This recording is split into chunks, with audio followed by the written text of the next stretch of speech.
என்னடா டைட்டில பார்த்து அதிர்ச்சி அடைச்சிருந்தீங்களா? அப்படிலாம் எந்த ஒரு அதிர்ச்சியும் தேவையே இல்லைங்க. அஜித்தை பத்தி நல்ல விஷயம் தான் வெளியே வந்திருக்கு. அதாவது அஜித் வந்துட்டு இப்போதைக்கு ரொம்ப பிரபலமா பேசப்பட்டு இருக்க ஒரு முன்னணி ஹீரோன்றதை விட டாப் ஃபர்ஸ்ட் ஹீரோல இருக்காரு அப்படின்னே சொல்லலாங்க. இவரோட கால் ஷீட் கேட்டு தமிழ் சினிமா உலகத்துல பல பேர் இப்ப கால் கடுக்க நின்றுட்டு இருக்காங்க அப்படின்றதுதான் வேற விஷயம். இவர் வந்துட்டு ரொம்பவே எளிமையானவருங்க. அது மட்டும் இல்லங்க, இவருக்கு எவ்வளவு பெரிய ரசிகர்கள் பட்டாளம் இருந்தாலும் அவர்களுடைய ரசிகர்கள் வச்சு ஒரு சின்ன அளவு கூட வந்துட்டு ஆதாயம் தேடாதவர், ரசிகர்களை வந்துட்டு கடவுள் கொடுத்த வரமாவே நினைச்சு வந்துட்டு இருக்கு அப்படின்ட்டு இவரே வந்துட்டு ஓப்பனாவே சொல்லியிருக்காருங்க. இப்ப இவரோட 57வது படப்பிடிப்பு ரொம்ப பிரபலமா வந்துட்டு எல்லாருக்கிட்டுமே எதிர்பார்க்கப்பட்டு வந்துட்டு இருக்கு. இதோட பாதி படப்பிடிப்பு வந்துட்டு கிட்டத்தட்ட பல்கோரியாவிலே நடந்துடுச்சுங்க.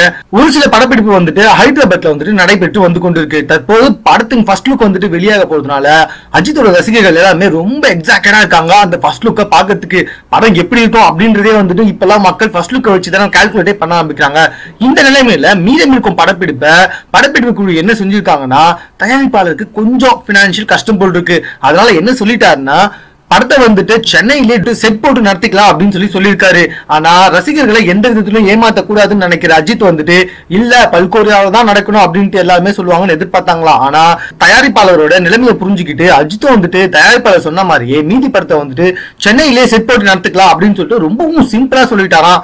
அஜித்தோட இப்படிப்பட்ட செயலை பார்த்து எல்லாருமே செட்ல இருக்க எல்லாருமே வந்துட்டு ஆச்சரியம் ஆயிட்டாங்களா. ஒரு முன்னணியில இருக்க ஹீரோ வந்துட்டு எந்த ஒரு ஈகோவும் இல்லாம எந்த ஒரு ஏற்றத்தாகவும் இல்லாம படத்தை வந்துட்டு ஒரு தயாரிப்பாளர் நிலைமையை புரிஞ்சுக்கிட்டு தன்னுடைய நிலையை கூட தாழ்த்திக்கிட்டு தயாரிப்பாளருக்காக சென்னையில செட் போட்டு எடுத்துக்கலாம் அப்படின்னு சொன்ன அஜித்தை இப்ப பல பேர் பாராட்டி வந்துட்டு இருக்காங்கன்னா பாத்துக்கோங்களேன். மேலும் இப்படம் வந்துட்டு எதிர்பார்த்ததை விட அதிகமான வசூலை கொண்டு தரும் அப்படின்ட்டு தயாரிப்பாளர்லாம் பயங்கரமா எதிர்பார்த்து வந்துட்டு இருக்காங்களாம்.